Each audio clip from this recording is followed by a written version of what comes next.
আমরা নিজস্ব অর্থায়নে পদ্মা সেতু নির্মাণ করেছি। এটা একটা আমাদের জন্য বড় চ্যালেঞ্জ ছিল।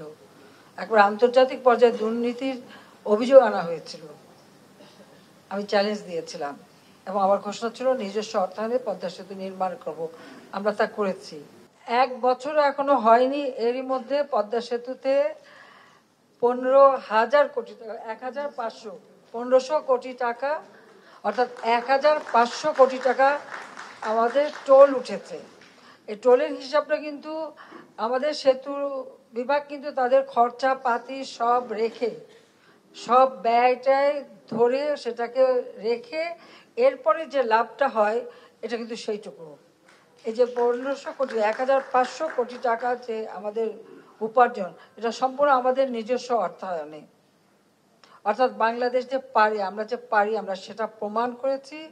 7ই মার্চের ভাষণে জাতির পিতা বলেছিলেন কেউ দাবায় রাখতে পারবে না, তো বাঙালিকে কেউ দাবায় রাখতে পারবে না, এটাই আমরা প্রমাণ করেছি বিশ্ব দরবারে, যা বাংলাদেশের ভাবমূর্তি উজ্জ্বল হয়েছে। আমাদের দুর্ভাগ্য যে আমাদের দেশের কিছু, আমি বলবো যে রাজনৈতিক দেউলিয়াত্বপন্ন যারা একেবারে রাজনৈতিকভাবে দেউলিয়া, এদের কিছু বক্তব্য, আর আমাদের দেশে কিছু আছে বুদ্ধি বেঁচে জীবিকা নির্বাহ করে যাহারা, সেই তথাকথিত বুদ্ধিজীবী, অনবরত তারা বাংলাদেশের বিরুদ্ধে গিবাদ গাচ্ছে এবং বাংলাদেশের বিরুদ্ধে অপপ্রচার চালাচ্ছে।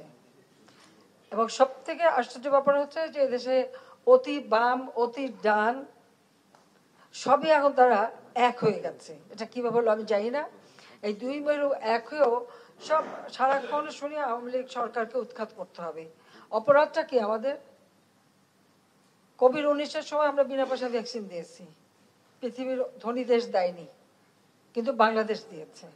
টেস্টিং আমরা বিনা পয়সা করেছি, পৃথিবীর কোনো ধনী দেশও করে নাই, আমরা করেছি। এবং আমরা যেভাবে 2 হাতে পানির মতো টাকা খরচ করে মানুষকে বাঁচাবার জন্য পদক্ষেপ নিয়েছি, খুব কম দেশই সেটা করতে পেরেছে। আমরা সেখানে সাফল্য অর্জন করেছি। আজকে আমরা মাতৃমৃত্যু হার কমিয়েছি, শিশু মৃত্যু হার কমিয়েছি, সাক্ষরতার হার বাড়িয়েছি, মানুষের মানে কি বলে আয়ুষ্কাল বৃদ্ধি করেছি, মানুষের ঘরের কাছে আমরা চিকিৎসা সেবা নিয়ে গেছি, শিক্ষার ক্ষেত্রে আমাদের অগ্রগতি আছে। সব দিক থেকে তো বাংলাদেশ এগিয়ে যাচ্ছে। পিছিয়ে আসছি কোথায় আমরা? আমাদের মাথাপিছু আয় আমরা বৃদ্ধি করেছি এবং আমাদের প্রবৃদ্ধি বৃদ্ধি করেছি, কিন্তু আজকে কোভিডের অতিমারি, আর এরপর আসে ইউক্রেন যুদ্ধ, স্যাংশন, কাউন্টার স্যাংশন, সারা বিশ্বব্যাপী মুদ্রাস্ফীতি, এবং এই সমস্যার কারণেই কিন্তু আমরা অনেকটা, শুধু আমরা না, সারা বাংলা পৃথিবীর সব এমনকি উন্নত দেশগুলিও কিন্তু হিমশিম খাচ্ছে।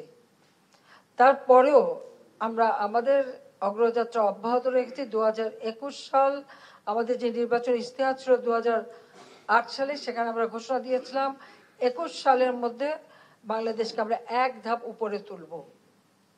রূপকল্প 2021 আমরা ঘোষণা দিই, দিন বদলের সনদ আমরা ঘোষণা দিই। আজকে দিন বদল ঘটেছে। আমরা সবসময় আমরা লক্ষ্য রেখেছি আমাদের তৃণমূল মানুষ, তাদের আর্থসামাজিক উন্নতি করা। আজকে কেউ বলতে পারছেন যে গ্রামে দারিদ্র আছে, এখন বলে শহরে দারিদ্র।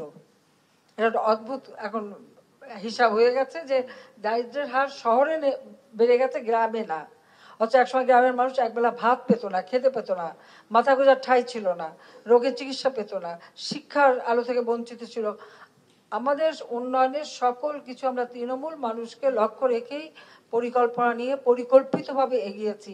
বাংলাদেশে কোনো মানুষ গৃহহীন থাকবে না, ভূমিহীন থাকবে না। ইতিমধ্যে কয়েকটি উপজেলা, জেলা আমরা কিন্তু ভূমিহীন গৃহহীন মুক্ত ঘোষণা দিয়েছি। বাকি অল্প কিছু বাকি আছে, সে ঘরগুলিও হয়ে যাচ্ছে খুব শীঘ্রই। কাজে বাংলাদেশের কোনো মানুষই ঠিকানাবিহীন থাকবে না, এবং সেটা আমরা জাতির পিতার পদাঙ্ক অনুসরণ করেই করেছি।